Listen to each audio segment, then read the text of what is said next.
Este es un mensaje del pastor John MacArthur, traducido y predicado en español para el mundo de habla hispana.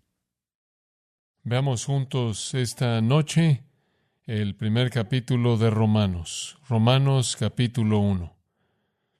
Examinando de nuevo los versículos 19 al 23. Percibo una cantidad tremenda de interés en el pasaje. Hay una gran cantidad de interés en mi propio corazón al descubrir toda la profundidad de verdad que Dios tiene en este texto que es significativo en particular. Y puedo darme cuenta también por su respuesta que usted está igual de emocionado por lo que usted está aprendiendo. Estamos viendo los versículos 18 realmente hasta el 23. Pablo presenta el Evangelio del Señor Jesucristo con una afirmación directa de la ira de Dios. Ahí es en donde las buenas noticias tienen que comenzar primero con las malas noticias. Recordémonos estos versículos al seguir conforme leo, comenzando en el versículo 18. Porque la ira de Dios se revela desde el cielo contra toda impiedad e injusticia de los hombres que detienen con injusticia la verdad, porque lo que de Dios se conoce les es manifiesto, pues Dios se lo manifestó. Porque las cosas invisibles de Él, su eterno poder y deidad, se hacen claramente visibles desde la creación del mundo, siendo entendidas por medio de las cosas hechas, de modo que no tienen excusa. Pues, habiendo conocido a Dios, no le glorificaron como a Dios ni le dieron gracias, sino que se envanecieron en sus razonamientos y su necio corazón fue entenebrecido. Profesando ser sabios, se hicieron necios y cambiaron la gloria del Dios incorruptible en semejanza de imagen de hombre corruptible, de aves, de cuadrúpedos y de reptiles. Así es como Pablo comienza el mensaje de las buenas noticias de Jesucristo. La ira de Dios se revela en contra de toda impiedad. Ahora, Pablo sigue la línea, creo yo, al presentar el lado negativo de las buenas noticias del Señor mismo. Nuestro Señor tuvo más que decir acerca del juicio, más que decir acerca de la destrucción, más que decir acerca de la condenación y más que decir acerca del infierno que cualquier otra persona registrada en la Escritura. Y si usted piensa que es raro que esta gran epístola acerca de la doctrina de la salvación abra con esta afirmación acerca de juicio, es porque usted realmente no ha pensado por mucho tiempo cómo todo el Nuevo Testamento abre. Porque conforme usted entra en el Nuevo Testamento, usted entra en primer lugar al Evangelio de Mateo. Y quiero que pase ahí por un momento. Quiero introducir nuestros pensamientos mediante un viaje rápido a lo largo del Evangelio de Mateo. Y quiero que vea un enfoque repetido que nuestro Señor da en este Evangelio. Y recuerde que esta es la introducción, esta es la apertura del Nuevo Testamento. Y usted encuentra, por ejemplo, en el capítulo 3, versículo 7. Cuando Él vio a muchos de los fariseos y a los saduceos venir para bautizarse, Él les dijo: «Oh generación de víboras, ¿quién os advirtió que huyeseis de la ira venidera?». Versículo 11. Juan añade, Juan el Bautista: «Yo de hecho os bautizo con agua para arrepentimiento, pero el que viene tras mí, cuyo calzado no soy digno de llevar, Él os bautizará con el Espíritu Santo y con fuego. Su aventador está en su mano, y limpiará su era, y recogerá su trigo en el granero, y quemará la paja en fuego que nunca se apagará». Capítulo 5, versículo 22. «Pero yo os digo que cualquiera que se enoje», y el Señor está hablando ahora, «contra su hermano será culpable de juicio. Y cualquiera que diga necio a su hermano será culpable ante el concilio. Y cualquiera que le diga fatuo quedará expuesto al infierno de fuego». Versículo 29. «Por tanto, si tu ojo derecho te es ocasión de caer, sácalo y échalo de ti, pues mejor te es que se pierda uno de tus miembros, sino que todo tu cuerpo sea echado al infierno. Y si tu mano derecha te es ocasión de caer, córtala y échala de ti, pues mejor te es que se pierda uno de tus miembros y no que todo tu cuerpo sea echado al infierno. Capítulo 7. Versículo 22. Muchos me dirán en aquel día: Señor, Señor, ¿no profetizamos en tu nombre, y en tu nombre echamos fuera demonios, y en tu nombre hicimos muchos milagros? Y entonces les declararé: nunca os conocí, apartaos de mí, hacedores de maldad. Capítulo 8, versículo 12. Mas los hijos del reino serán echados a las tinieblas de afuera, allí será el lloro y el crujir de dientes. Capítulo 10, versículo 15.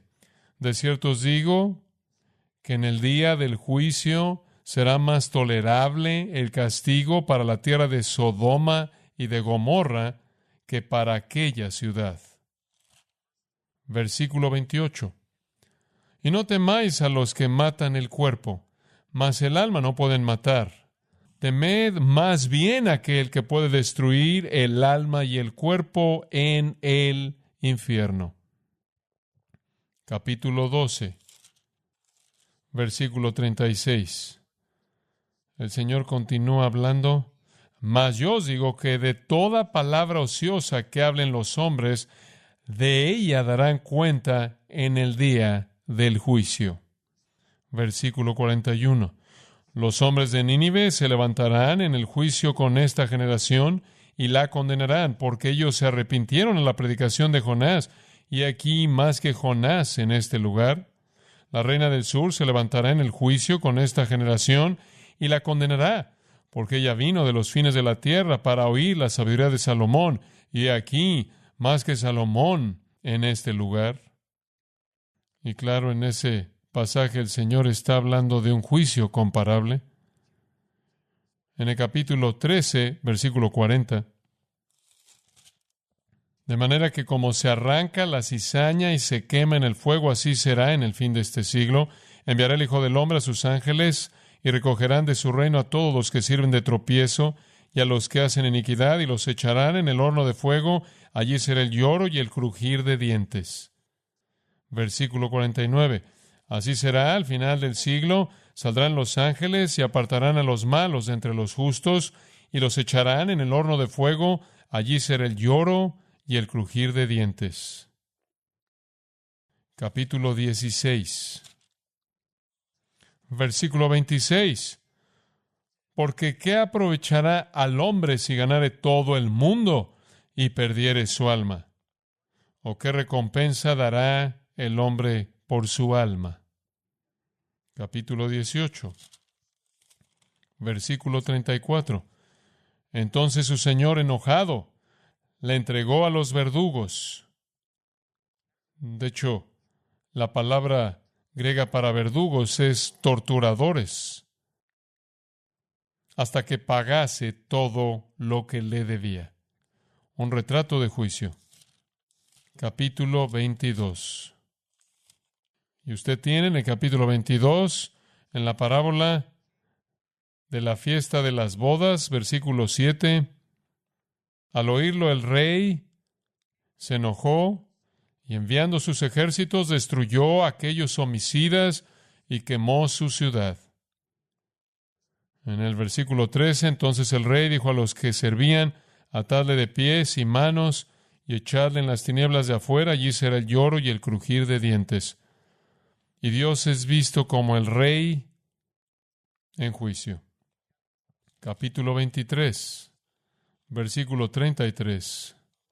Nuestro Señor dice: serpientes, generación de víboras, ¿cómo escaparéis de la condenación del infierno? Por tanto, he aquí yo os envío profetas y sabios y escribas, y de ellos a unos mataréis y crucificaréis, y a otros azotaréis en vuestras sinagogas y perseguiréis de ciudad en ciudad, para que venga sobre vosotros toda la sangre justa que se ha derramado sobre la tierra, desde la sangre de Abel el justo hasta la sangre de Zacarías, hijo de Berequías, a quien matasteis entre el templo y el altar. De cierto os digo que todo esto vendrá sobre esta generación. Capítulo 24, versículo 50. Vendrá el Señor de aquel siervo de nuevo de manera parabólica, representando a Dios, en día que éste no espera, y a la hora que no sabe, y lo castigará duramente, y pondrá su parte con los hipócritas. Allí será el lloro y el crujir de dientes. Finalmente, capítulo 25, versículo 26. De nuevo en parábola, el Señor, respondiendo a su Señor, le dijo: siervo malo y negligente, ¿sabías que ciego donde no sembré y que recojo donde no esparcí? Por tanto, debías haber dado mi dinero a los banqueros, y al venir yo hubiera recibido lo que es mío con los intereses. Quitadle pues el talento y dadlo al que tiene 10 talentos, porque al que tiene le será dado, y tendrá más, y al que no tiene, aun lo que tiene le será quitado. Y al siervo inútil echadle en las tinieblas de afuera, allí será el lloro y el crujir de dientes. Ahora eso es suficiente para entender el mensaje, ¿no es cierto? Ahora, ¿qué punto estoy tratando de presentar? Ahora escuche con atención. Quiero que entienda que no hay engaño en el corazón de nuestro Señor conforme el mensaje del Nuevo Testamento es dado. Es claro desde el principio mismo que Dios es un Dios de juicio, que Dios es un Dios de ira, que Dios es un Dios que castiga el pecado. Y predominantemente ese mensaje es pronunciado por el Señor Jesucristo mismo. Y por cierto, así es precisamente como el Nuevo Testamento termina, así como comenzó. He aquí, yo vengo pronto, y mi galardón conmigo, para recompensar a cada uno según sea su obra. Yo soy el Alfa y el Omega, el principio y el fin, el primero y el último. Bienaventurados los que lavan sus ropas para tener derecho al árbol de la vida y para entrar por las puertas en la ciudad. Mas los perros estarán fuera, y los hechiceros, los fornicarios, los homicidas, los idólatras y todo aquel que ama y hace mentira. Yo testifico a todo aquel que oye las palabras de la profecía de este libro: si alguno añadiere estas cosas, Dios traerá sobre las plagas que están escritas en este libro. Y si alguno quitare de las palabras del libro de esta profecía, Dios quitará su parte del libro de la vida y de la santa ciudad y de las cosas que están escritas en este libro. Escuche, el Nuevo Testamento comienza con advertencias de juicio, y esa es precisamente la manera en la que termina. Y entonces no nos sorprende, conforme llegamos a la epístola a los Romanos, encontrar al apóstol Pablo comenzando con su presentación del Evangelio, con una afirmación advirtiéndole a los hombres acerca de la ira de Dios. Comienza exactamente aquí en el versículo 18, en donde él comienza a delinear su mensaje. Los primeros 17 versículos siendo introducción, y él abre con una afirmación de la ira de Dios. Ahora, ya hemos comenzado a estudiar esto, y nos hemos hecho la pregunta que hacemos con frecuencia: ¿acaso Dios es justo? ¿Es Él justo en un juicio así? ¿Acaso Él tiene un derecho a tener dicha ira y dichos actos de venganza? Y la respuesta viene en los versículos 19 al 23. Y como consecuencia, este es un pasaje muy crucial, porque la gente con mucha frecuencia critica al Dios de la Biblia al decir que Él es injusto, Él es abrumador, Él es un Dios de juicio, Él es condenador. ¿Cómo puede un Dios de amor enviar a la gente al infierno y demás? Y desde el principio Pablo habla de su ira y después defiende el derecho de Dios a actuar de esa manera. Ahora estamos viendo entonces en los versículos 19 al 23 razones para la ira de Dios. Una secuencia de razones dadas por Pablo que también son un paralelo del declive y caída del hombre. Ahora, desde el principio mencioné que hay 4 razones básicas por las que la ira de Dios es justificada, es correcta. Y estas también relatan el declive del hombre. Número 1, usamos la palabra revelación como título, y en los versículos 19 al 20 aprendimos que Dios tiene un derecho de estar enojado porque aquello que es conocido por Dios les es manifiesto, porque Dios se los manifestó, porque las cosas invisibles de su naturaleza, que los hombres nunca podían ver, todavía hay rendición de cuentas porque Dios se ha revelado a sí mismo en su mundo creado, y eso es lo que el versículo 20 está diciendo. Por las cosas que son hechas, Dios es manifiesto, de tal manera que los hombres no tienen excusa. Entonces, la primera razón por la que Dios puede actuar en juicio en contra del hombre es porque los hombres han recibido la verdad de Dios. Y como mostramos, si ellos hubieran vivido al nivel de la luz que Dios les había dado, Él les habría dado más luz. Dios ha sido revelado en su creación. Y quiero únicamente recordarle dos pasajes de comparación muy esenciales. El primero está en Hechos, capítulo 14, versículo 15, en donde Pablo dice: nosotros somos hombres semejantes a vosotros, que os predicamos que os volváis de estas vanidades, esto es, de los dioses falsos, para servir al Dios vivo que hizo el cielo y la tierra y el mar y las cosas que hay en ellos, el cual nos ha dejado a sí mismo, Pablo dice, sin testimonio, haciéndonos bien y dándonos lluvias del cielo y llenando de sustento y de alegría nuestros corazones. En otras palabras, el Dios de la creación ha manifestado su naturaleza y esa naturaleza es visible en su mundo creado. Y después Hechos 18, un pasaje igualmente esencial. En el versículo 23, Pablo pasa junto a una inscripción en particular a un ídolo, al Dios no conocido, y él decide que él debe hablarles de quién es. Y él dice que el Dios verdadero, el Dios real, versículo 24, el Señor del cielo y de la tierra. Y después en el versículo 27, él dice, si lo buscan, lo van a encontrar porque no está lejos de cada uno de nosotros, porque en Él vivimos y somos y nos movemos.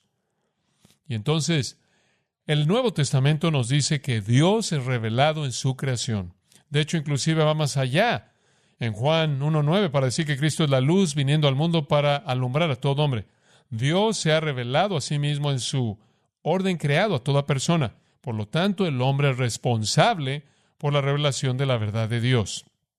Ahora, si los hombres, y quiero que usted entienda esto, si los hombres aceptan la luz que tienen, afirman esa luz, creen esa luz, entonces creo que Dios les va a dar más luz para llevarlos al conocimiento de Cristo.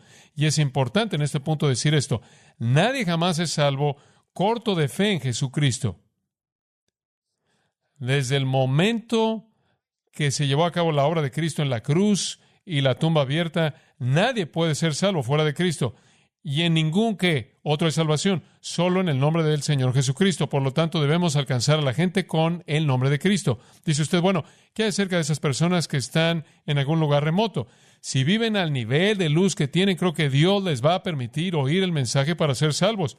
Y Él hace eso, claro, por su gracia soberana, predeterminada, predestinada, conforme Él busca redimir a los hombres. Y Él va a traer, por así decirlo, a los elegidos a sí mismo, y Él les va a dar el privilegio de oír. Como puede ver, la Gran Comisión nos dice que vayamos y prediquemos, y vayamos y hagamos discípulos de toda nación. Vayan y prediquen el Evangelio a toda criatura, y eso asume que deben oír el Evangelio de Cristo. Los hombres son juzgados y enviados al infierno no porque no vivieron al nivel de luz que tuvieron, sino porque rechazaron a Cristo. Eso es Juan 16. El Espíritu ha venido al mundo para convencer al mundo porque no han creído en Jesucristo. Ese es el pecado cardinal. Y entonces deben oír de Cristo. Pero creo que si viven al nivel de la luz que tienen, en la gracia soberana maravillosa de Dios, Él va a traerles el mensaje de Cristo. Mediante un misionero, mediante un libro. La gente que siempre se pregunta de los paganos debe encontrar su respuesta en la naturaleza y la esencia y el poder de Dios. Él no está limitado. Él es justo y Él es misericordioso y Dios es soberano. Y a quien Él atrae a sí mismo y a quien Él llama, Él le va a permitir que oiga el mensaje. Pero quiero apresurarme a añadir, no piense que si la gente no es salva es porque Dios no es justo, porque ninguno de nosotros lo merece. Entonces no estamos viendo la bondad del hombre como si ese fuera el punto primordial. Estamos viendo la misericordia de Dios. Entonces creo que hay suficiente luz para todo hombre. Y si los hombres viven al nivel de esa luz, Dios va a hacer que les llegue el mensaje por su poder soberano. De tal manera que todo lo que el Padre me da, dijo Jesús, que vendrá a mí. Y no he perdido a ninguno de ellos. Entonces vemos que en los versículos 19 y 20, la primera razón por la que se justifica el juicio es que los hombres tienen la revelación. Segunda razón, rechazo. Los hombres le han dado la espalda a esa revelación. Y el versículo 21 lo dice, habiendo conocido a Dios, no le glorificaron como a Dios, ni le dieron gracias, sino que se envanecieron en sus razonamientos y su necio corazón fue entenebrecido. Le dieron la espalda a la revelación, habiendo conocido a Dios. ¿Cómo conocieron a Dios? Bueno, en base a los versículos 19 y 20, conocieron a Dios debido a su mundo creado y todo lo que hay ahí, de esta manera revelando su naturaleza en su creación. No tuvieron excusas, sin embargo, le dieron la espalda. ¿Y cuál fue la clave? No le glorificaron como a Dios. Se rehusaron a darle gloria a Dios. Y entramos en eso, en cierta medida de detalles, la última vez. Entonces no lo vamos a volver a cubrir. Pero esa es la definición cardinal del rechazo del hombre. No quieren glorificar a Dios.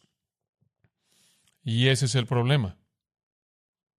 Los hombres no le responden a Dios. Ahora, no nos debería sorprender eso cuando Cristo vino al mundo, Dios en carne humana, y tampoco le respondieron a Él, y se rehusaron a glorificar a Cristo. Porque así es con el hombre caído. Él se rehúsa a glorificar a Dios. Y realmente es un problema de ego. Él prefiere glorificarse a sí mismo. Ahora, entramos en ciertos detalles la última vez hablando del esfuerzo de Dios por hacer que los hombres lo glorificaran a Él. Y pensé, ¿saben? Quizás hay alguna pregunta en la mente de alguna persona para saber qué significa glorificar a Dios, darle honor y demás. Pero prácticamente, supongamos que somos cristianos y decimos, no, glorificamos a Dios. No somos como esas personas en Romanos 1. Somos el contraste. Estamos concentrados en glorificar a Dios. Verdaderamente deseamos hacer eso. ¿Qué es lo que hacemos al hacer eso? Si sabemos lo que es glorificar a Dios, podemos saber lo que no es glorificar a Dios, ¿verdad? Por contraste. Entonces, ¿qué significa glorificar a Dios? Ahora, agárrese de su asiento porque le voy a dar a usted esto rápido. He cubierto esto en una serie hace algunos años atrás, pero es material absolutamente importante, quizás el más importante que jamás he predicado, y voy a cubrirlo rápidamente. ¿Cómo glorifican los hombres a Dios? ¿Cómo es que usted y yo glorificamos a Dios? Número 1, al confesar a Jesús como Señor. Ahí es en donde todo comienza.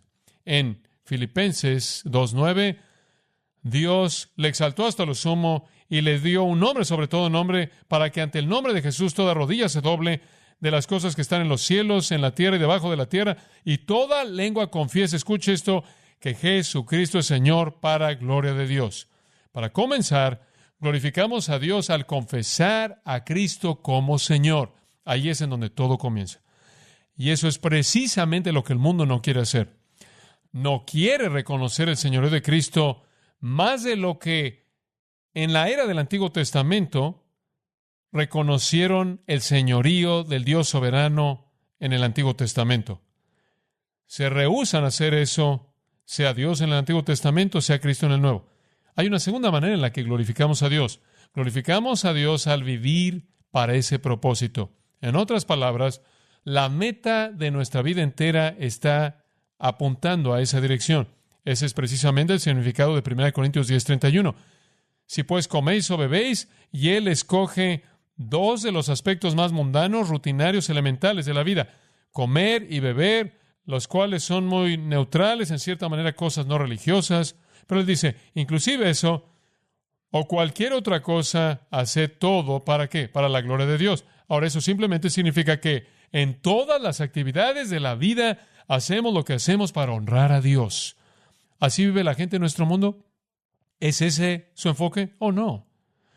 ¿O no les preocupa hacer eso en absoluto? Ni siquiera están interesados en lo que glorifica a Dios. Pero ese debe ser el enfoque de nuestra vida. En otras palabras, apuntamos a eso a costa de lo que sea. De hecho, el Señor inclusive le dijo a Pedro, vas a morir. Y el escritor Juan dice, esto habló él, hablando por qué muerte él glorificaría a Dios, Juan 21. Entonces, glorificar a Dios para Pedro era morir, estar dispuesto a pagar el precio supremo de su propia vida para darle a Dios la gloria. ¿Cómo glorificamos a Dios? En primer lugar, confesando a Jesús como Señor. En segundo lugar, apuntando nuestra vida a esa meta, sin importar lo que nos cueste. En tercer lugar, glorificamos a Dios al confesar nuestro pecado. En Josué 7:19, Josué se acercó a Acán, quien había robado cosas de Jericó, y se le había dicho que no hiciera eso. Dios había dicho que estaba prohibido, pero él había robado algunas cosas. Y Josué le dice, escuche esto, dad gloria a Dios de Israel. y confiesa tu pecado. La confesión de pecado glorifica a Dios. Dice usted, ¿cómo es posible? Ahora escuche con atención. Porque cuando usted peca, Dios reaccionará de una manera santa. Y cuando usted peca, hay disciplina. Pero si usted admite el pecado, usted afirma el hecho de que usted merece la disciplina. Entonces, cuando Dios lo disciplina a usted, usted no lo va a acusar de ser injusto. Como puede ver, cuando usted niega su pecado, entonces usted también negará que Dios tiene un derecho de disciplinarlo a usted. Y entonces usted va a culpar su esencia al decir que Él es injusto. Y entonces Josué le dijo a Acán, tú confiesa tu pecado porque estás a punto de morir y cuando tú mueras y toda persona que está implicada contigo, queremos que se sepa que tú estás muriendo de manera justa porque has, de manera violenta y deliberada, pecado contra Dios. Entonces glorificamos a Dios al admitir nuestro pecado y eso es algo que el mundo no quiere hacer. Primera de Juan 1 dice que es característico de los hombres decir, no tenemos pecado y hacen de Dios un ¿qué? Un mentiroso. Y el mundo no quiere confesar a Jesús como Señor. No van a apuntar su vida a la gloria de Dios. No quiere confesar su pecado y eso es expresado en la afirmación, no le glorificaron como a Dios. No están interesados en la vida en términos de Dios. En cuarto lugar, glorificamos a Dios al confiar en Él. En Romanos, capítulo 4, versículo 20, dice, hablando de Abraham, no vaciló ante la promesa de Dios mediante la incredulidad. Cuando Dios dijo, vas a tener un bebé, y él tenía 100 años y Sara 90, habría sido fácil dudar. Pero él no vaciló ante la promesa de Dios mediante la incredulidad, sino que fue fuerte en la fe, lo cual dio gloria a Dios. ¿Sabe usted lo que glorifica a Dios cuando usted cree en Él? Es correcto, cuando usted cree en Él, cuando usted cree en su palabra, cuando usted cree lo que Él dice. Los incrédulos no creen eso. No están interesados en lo que Dios dice. No creen en las Escrituras. No creen que Dios es digno de confianza. No van a colocar su vida bajo su cuidado. No van a confiar en Él para el destino. No lo quieren glorificar. Y sigue de ahí. Glorificamos a Dios al alabarlo. Esa es otra. Salmo 50, 23 dice, el que ofreciera alabanza me honrará. Glorificamos a Dios cuando lo alabamos. Los incrédulos no hacen eso. Otra, glorificamos a Dios cuando oramos. Juan 14, si pides algo en mi nombre, yo lo haré, para que el Padre sea glorificado en el Hijo. Juan 14, 13 y 14. La oración da a Dios una oportunidad de ser glorificado. Y los hombres no oran porque no buscan la gloria de Dios. En 1 Pedro 4, 10 y 11, dice, ministren su don para la gloria de Dios. Y de lo que está hablando son dones de servicio y dones de hablar. Sirva al cuerpo para la gloria de Dios, sirva a la iglesia de manera abnegada. Los hombres no están interesados en eso, no están interesados en servirse unos a otros, mucho menos a la iglesia. En 2 de Tesalonicenses 3:1, Pablo dice que cuando él proclama la palabra, le da gloria a Dios. Los incrédulos no hacen eso. En 1 Corintios capítulo 6, dice que no debemos unirnos a una prostituta o una ramera, que debemos cuidar de nuestro cuerpo con santidad, porque nuestro cuerpo es el templo del Espíritu Santo. ¿No sabéis que habéis sido comprados por precio? Glorificar a Dios en vuestro cuerpo y en vuestro espíritu, los cuales son de Dios. Y eso significa que glorificamos a Dios mediante pureza moral. Como puede ver, la Biblia es muy clara acerca de cómo glorificar a Dios. Usted glorifica a Dios al confesar a Cristo como Señor.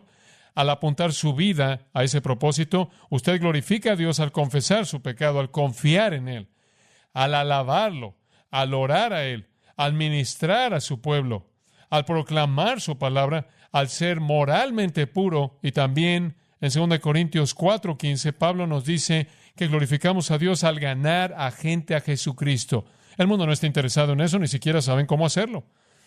Y encontramos en Juan 15:8 que glorificamos a Dios al dar mucho fruto, el fruto de justicia. Como puede ver, ese es el lado positivo. Eso es lo que significa glorificar a Dios. Pero los que rechazan en este mundo no están interesados en eso. No quieren creer en Jesucristo. No quieren confesarlo como Señor. No van a apuntar sus vidas a la gloria de Dios. No van a confesar la culpabilidad de su pecado. No van a confiar. No van a dar fruto espiritual, no van a alabar, no van a orar, no van a ministrar al pueblo de Dios, no les preocupan los perdidos y no tienen pureza moral en absoluto. Y entonces viven en una oposición violenta y directa a aquello que glorifica a Dios. No quieren hacer eso. Y esa es la característica de toda la raza humana, fuera de la regeneración. Por cuanto todos pecaron y están destituidos ¿de qué? De la gloria de Dios. Simplemente no hacen eso. Ni están agradecidos, Pablo dice en el capítulo 1, versículo 21. No están agradecidos. ¿Por qué van a estar agradecidos? No ven a Dios como la fuente de nada. Y una ausencia de gratitud es una profanación terrible y blasfemia contra el nombre de Dios, quien nos da todas las cosas buenas. Pero los hombres no están agradecidos. Pienso en Lucas 17 con tanta frecuencia acerca de los leprosos que vinieron y Jesús los limpió a todos. ¿Y cuántos regresaron? Hubieron 10. ¿Cuántos regresaron y dijeron gracias? 1. Y Jesús dijo, tú eres salvo. Los otros 9 simplemente fueron físicamente sanados. Solo 1 estuvo agradecido. Los hombres se rehúsan a glorificar a Dios. Y el problema real es que buscan glorificarse a sí mismos. Permítame darle ahora una ilustración. Daniel capítulo 4. Este hombre que quiero que usted conozca en Daniel 4 es Nabucodonosor, el monarca más grande en la historia del mundo. Desde el punto de vista del mundo, fuera del dominio de Dios, Nabucodonosor, el rey del reino de oro, Babilonia. Nabucodonosor, quien fue superior a cualquier otro rey. Y él se rehusó a glorificar a Dios. No estaba interesado en eso. De hecho, él estaba tan concentrado en su propia gloria que el versículo 30 dice, Daniel 4, él dijo, no es esta la gran Babilonia que yo edifiqué para casa real con la fuerza de mi poder y para gloria de mi majestad. Ahora, él no refrenó su ego. Él simplemente le da rienda suelta. Y él está caminando por su palacio, gritando en alta voz, miren lo que yo he hecho para mi propia majestad. Aún estaba la palabra en la boca del rey, cuando vino una voz del cielo, a ti se te dice, rey Nabucodonosor. Y cuando usted oye eso venir del cielo, usted está en problemas serios. A ti se te dice, rey Nabucodonosor, el reino ha sido quitado de ti. Eso es suficiente. ¿Sabe una cosa? Llega un punto en la paciencia de Dios cuando se cierra la puerta y Él solo puede tolerar hasta cierto punto. Y de entre los hombres te arrojarán, y con las bestias del campo será tu habitación, y como a los bueyes te apacentarán, y 7 tiempos pasarán sobre ti, hasta que reconozcas que el Altísimo tiene el dominio en el reino de los hombres, y lo da a quien Él quiere. Hasta que tú entiendas quién es Dios, vas a ser un loco. Vas a comer pasto como un buey. En la misma hora se cumplió la palabra sobre Nabucodonosor. Instantáneamente, el más grande monarca del mundo perdió su razón, se convirtió en un loco y fue echado de entre los hombres y comía hierba como los bueyes y su cuerpo se mojaba con el rocío del cielo hasta que su pelo creció como plumas de águila y sus uñas como las de las aves.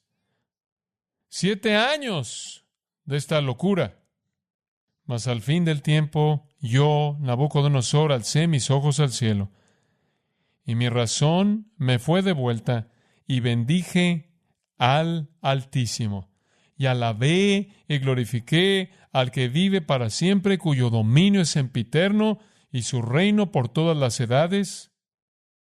Yo creo que usted va a ver a Nabucodonosor en el cielo, pero ciertamente aprendió de manera difícil que Dios debe ser glorificado, porque los hombres no hacen eso. Ahora, ¿qué sucede? ¿Siempre tiene que ser así? Sí, siempre. Inclusive, Conforme usted llega al fin del Nuevo Testamento, al libro de Apocalipsis, usted encuentra la misma actitud básica. En Apocalipsis 14, versículo 6, vi volar por en medio del cielo a otro ángel que tenía el Evangelio eterno. Ahora, el Evangelio eterno es un término muy interesante. Yo creo que simplemente son las noticias por parte de Dios que Dios juzga el pecado y recompensa la justicia. Ese es el mensaje permanente. Y este ángel lo está predicando. ¿Y qué dice en el versículo 7? Temed a Dios. ¿Y qué? Dadle gloria, porque la hora de su juicio ha llegado, y adorad a aquel que hizo el cielo y la tierra, el mar y las fuentes de las aguas. Y Dios llama al mundo a adorar, a darle gloria.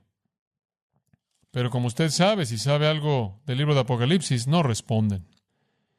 Ahí en el capítulo 15, versículo 4 dice, ¿quién no te temerá, oh Señor, y glorificará tu nombre? Pues solo tú eres santo. Y este es el mensaje a lo largo de la Biblia, que los hombres se rehúsan a glorificar a Dios. Ahora, ¿qué sucede? De regreso al versículo 21. ¿Qué sucede? Bueno, se envanecieron en sus razonamientos. Literalmente, vacíos, inútiles, y resultó el diálogo humano. Fueron de la verdad a la vaciedad, y después de la vaciedad, como vimos la última vez, y su necio corazón fue entenebrecido. La vaciedad creó un vacío y aspiró las tinieblas. Ahora, ¿qué son las tinieblas?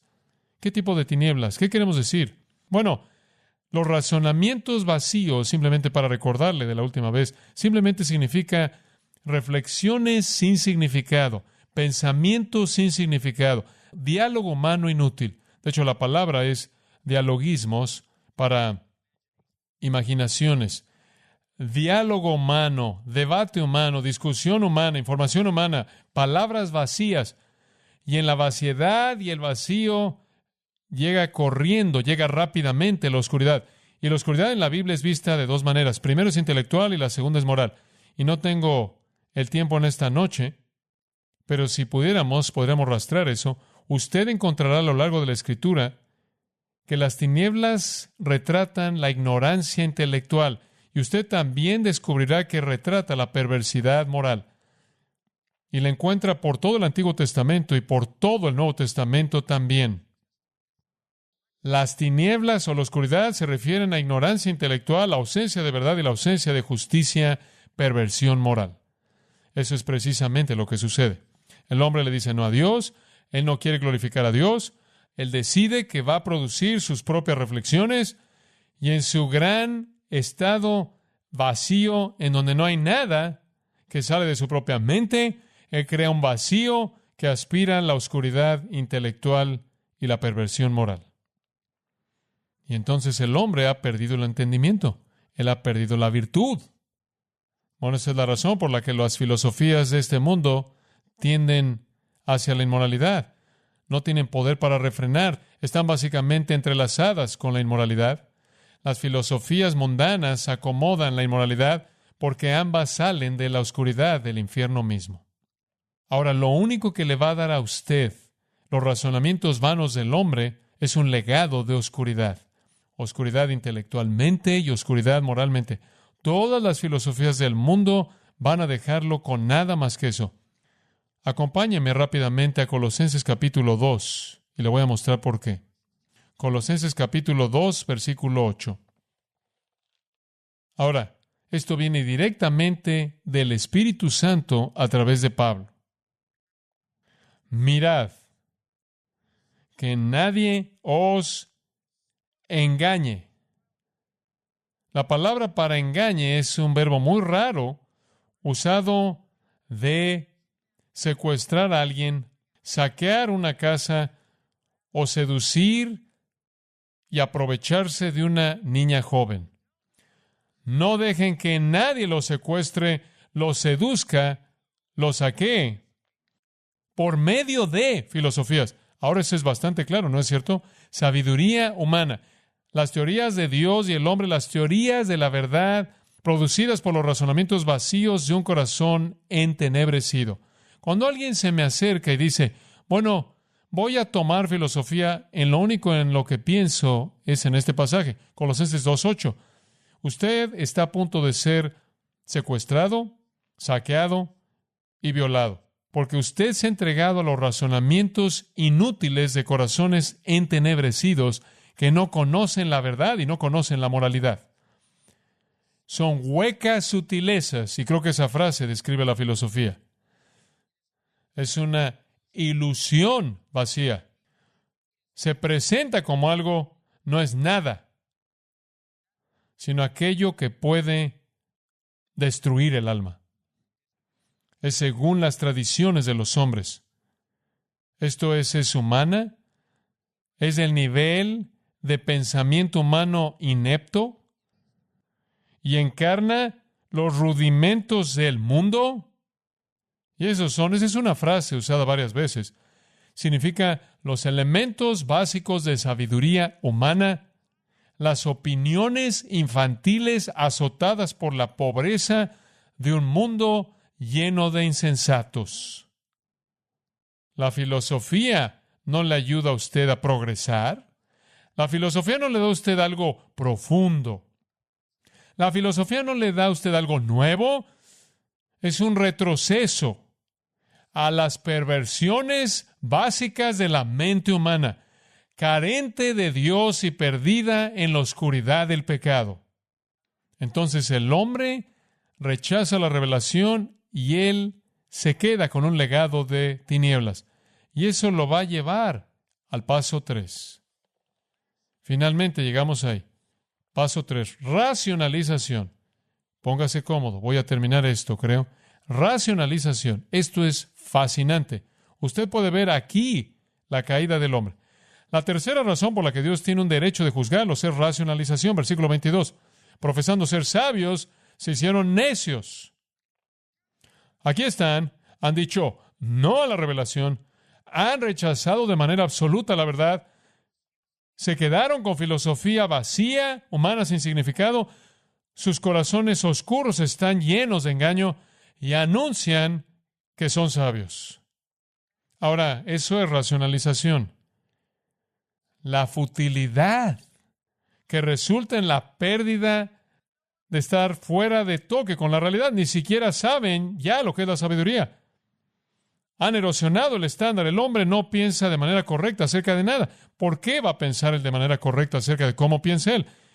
Él no piensa de manera correcta acerca de nada más. Él se rehúsa a aceptar la verdad. Entonces, de hecho, él destruye el poder para discriminar. ¿Entiende usted eso ahora? ¿Sabe una cosa? Algunas veces cuando escucho a los filósofos y leo su basura y oigo a estas personas hablando de lo que ellos creen y lo que está bien y lo que está mal, es muy frustrante para mí. Y usted se dice a sí mismo, ¿cómo es que llegaron a pensar así? Y usted tiene que recordar que piensan de manera ilógica. Han abandonado cualquier derecho a pensar de manera apropiada. Entonces todo va a salir mal. No tienen poder para discriminar. No pueden percibir la verdad, no pueden percibir el error. ¿Sabe una cosa? Años atrás los cristianos decidieron que tenían que creer en la evolución, porque fueron intimidados por los filósofos que enseñaron la evolución. Y entonces inmediatamente buscaron lugares en el sistema cristiano en donde usted podía meter la evolución. Y todavía creemos en la creación y Dios lo comenzó y después la evolución se apoderó y terminaron con lo que es conocido como la evolución teísta o el creacionismo progresivo. Y fue un acomodo porque la gente fue intimidada por la racionalización de una multitud de necios que no conocieron la verdad de cualquier manera. ¿Qué hay acerca de la teología liberal? Más escuelas, iglesias han sido arruinadas por la teología de liberales porque la gente ha sido intimidada por su supuesto intelectualismo cuando no saben nada. Son necios.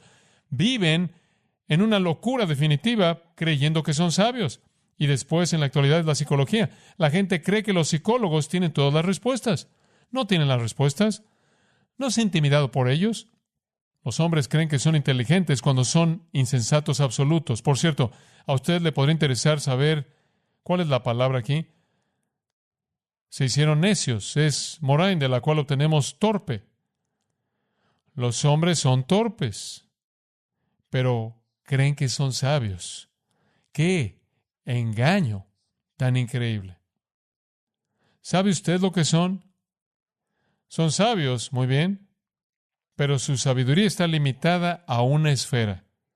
Son sabios en su propio engaño. ¿Sabe usted lo que eso significa? Son sabios solo en su propia percepción autoestilizada, engañada. Eso es todo. Martin Lloyd-Jones es el gran santo de Dios, quien está ahora con el Señor, escribió esto. El desvío entero hacia el modernismo, que ha manchado a la Iglesia de Dios y casi destruyó su evangelio vivo, podría ser rastreado a una hora cuando los hombres comenzaron a volverse de la revelación a la filosofía. Fin de la cita. Dicho de manera simple, cuando dejaron de escuchar la palabra de Dios y decidieron que quisieron escuchar a los hombres. Y entonces ahora usted puede tomar una buena institución cristiana y usted comienza a sentirse intimidado por la comunidad académica, entonces usted comienza a meter a gente que está preparada y entrenada en las filosofías del mundo y rápidamente atacan todo lo que usted promovió e intimidan a la gente que no tienen las supuestas credenciales. Acompáñeme a 1 Corintios 1. Ahora escuche esto con atención. La filosofía siempre está en contra del Evangelio. Siempre está en contra del Evangelio. La sabiduría del hombre en contra de la sabiduría de Dios. Entonces, en 1 Corintios 1:17, Pablo dice, Cristo no me envió a bautizar, sino a predicar el Evangelio, no con sabiduría de palabras. En otras palabras, no solo hablar por hablar, porque la predicación de la cruz es para aquellos que perecen, ¿qué? Locura. Ahora, aquí usted ve esta locura de nuevo. Mientras que los hombres están diciendo su locura es sabiduría, están diciendo la sabiduría verdadera es locura. Ahí es donde están. Ahí es en donde la humanidad existe, en esa esfera. Pero para nosotros, que somos salvos, la predicación de la cruz es ¿qué? El poder de Dios. Porque escrito está, destruiré la sabiduría de los sabios. La supuestamente llamada sabiduría, por cierto, esto es citado de Isaías, y destruiré el entendimiento de los prudentes. ¿Dónde está el sabio? ¿Dónde está el escriba? ¿Dónde está el disputador de este siglo? ¿Acaso Dios no ha hecho necia la sabiduría de este mundo? Es necia. No se intimide usted. ¿Qué es lo que la sabiduría humana jamás hizo para transformar vidas? ¿Acaso la filosofía de los hombres a lo largo de sus generaciones ha salvado al hombre del declive constante? No, no tiene poder. 1 Corintios 1, versículo 21 dice, porque ya que en la sabiduría de Dios el mundo por sabiduría no conoció a Dios, agradó a Dios por la locura de la predicación salvar a los que creen. Lo que la sabiduría del hombre no pudo hacer, la locura de Dios lo hizo. Versículo 25, porque la locura de Dios es más sabia que los hombres. La debilidad de Dios es más fuerte que los hombres. El mensaje directo, claro, presentado por cristianos no preparados, con vidas transformadas, excede infinitamente a las complicaciones confusas de filosofía humana. Eso es lo que está diciendo. Necios, necios. El necio más grande de todos es aquel que ha rechazado la luz. Se ha metido en las tinieblas y ahora racionaliza que estas tinieblas son luz y que la luz son tinieblas. Él piensa que es una supermente y él es un torpe. Es así de simple. Ahora usted ve el declive y caída del hombre. Revelación, Dios le dio la verdad, rechazo. Él se rehusó a creer en la verdad. Racionalización, él afirma entonces que el error que él ha inventado es la verdad y él tiene que hacer eso para convencerse a sí mismo de que él está en lo correcto. Pero es locura, porque es un engaño vacío. Ahora, paso 4 en el declive y caída del hombre es la religión. ¿Qué sucede? Versículo 23. Y únicamente voy a introducir esto. Hombre, el tiempo vuela. ¡Wow! Entonces cambiaron la gloria del Dios incorruptible en semejanza de imagen de hombre corruptible, de aves, de cuadrúpedos y de reptiles. El hombre se volvió religioso. e hizo ídolos de los hombres, e hizo ídolos de las aves, e hizo ídolos de las bestias, e ídolos de las serpientes, e insectos y cosas como esas. Ahora escúchame, la religión no es el punto más alto en el ascenso del hombre, la religión es el fondo, es el nivel más bajo. Primero, Dios es revelado, y Él conoce a Dios mediante el mundo creado, pero Él rechaza eso. Y en el vacío con el que queda, entra rápidamente las tinieblas de la ignorancia intelectual y la perversión moral. Y en medio de su oscuridad, Él no puede enfrentar el hecho de que Él está mal, entonces Él racionaliza que Él está en lo correcto, pero aún en su corazón hay un sentimiento vacío porque algo en Él demanda un Dios y entonces Él inventa uno. ¿Es eso increíble? ¿Es eso increíble? Que el hombre elimine al Dios verdadero y después Él cree uno que no existe y se llame a sí mismo sabio. Estaría al nivel de un padre que tuviera un hijo y dijéramos, asesinara a su hijo y comprara en su lugar un títere como ventrílocuo y viviera el resto de su vida presentándole a la gente a este títere como su hijo. Lo descartaríamos. Eso es lo que el hombre ha hecho. Bueno, veremos cómo la próxima semana. Oremos. Señor, sentimos que estamos tratando con algunas verdades ricas, profundas, eternas. Y esta no es la sabiduría del hombre, esta es tu sabiduría. Cuán emocionante poder entender el por qué el mundo es como es.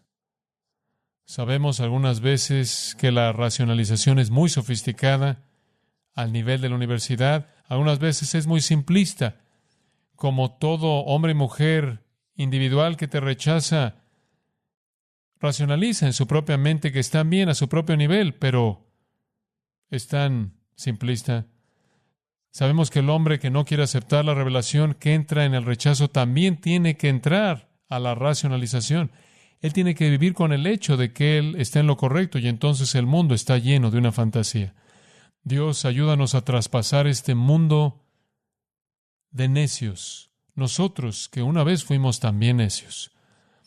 Que no seamos tan prontos como para condenar sabiendo que también fuimos necios, pero por tu gracia ya no lo somos. Y que debemos alcanzarlos, darles la verdad. Dios, ayúdanos a iluminar un poco de luz en su oscuridad para que la luz gloriosa de Jesucristo pueda irrumpir en ellos. Que no lleguemos al punto en el que simplemente nos aislamos como aquellos que lo sabemos todo, sino que en humildad sepamos que si no fuera por tu gracia y misericordia tiernas, seríamos igual de ignorantes que el resto.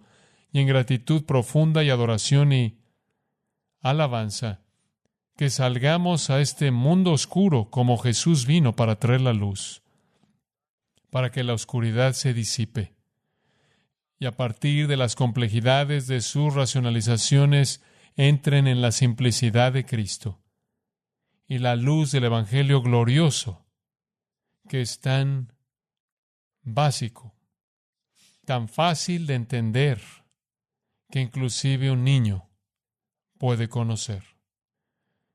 Oramos en esta noche por cualquier persona querida que está en medio de nosotros, que aún está en la oscuridad, que pueda ver a Cristo en toda su gloria y no continúe en la dirección que inevitablemente termina en la ira de Dios. Por causa de Jesús oramos. Amén. Usted ha escuchado a John MacArthur, maestro bíblico de gracia a vosotros. Para más información y acceso gratuito a todos los mensajes de John, así como una lista de libros incluyendo la Biblia de estudio, visite la página web en gracia.org. Gracia a vosotros y el pastor John MacArthur se reservan toda protección y derecho de autor bajo la ley que esté vigente. La información de derecho de autor está disponible en gracia.org, que incluye instrucciones para limitar la duplicación de este archivo digital. Gracia a Vosotros es una organización sin fines de lucro, dedicada a desarrollar recursos desde las enseñanzas del pastor John MacArthur, las cuales ofrecen la verdad de las Escrituras. Por otra parte, su apoyo en oración y sus donaciones al ministerio nos ayudan a lograr este propósito para equipar a miles de personas de habla hispana. Si desea hacer una donación o ofrenda, puede hacerlo utilizando su tarjeta Visa, Mastercard, Discovery o American Express, ingresando a gracia.org, y si vive en Estados Unidos o Puerto Rico, también puede llamarnos al 1-866-5-GRACIA, esto es, 1-866-547-2242. Recuerde, desde cualquier lugar puede ingresar a nuestra página web en gracia.org. Y de antemano, gracias por su apoyo.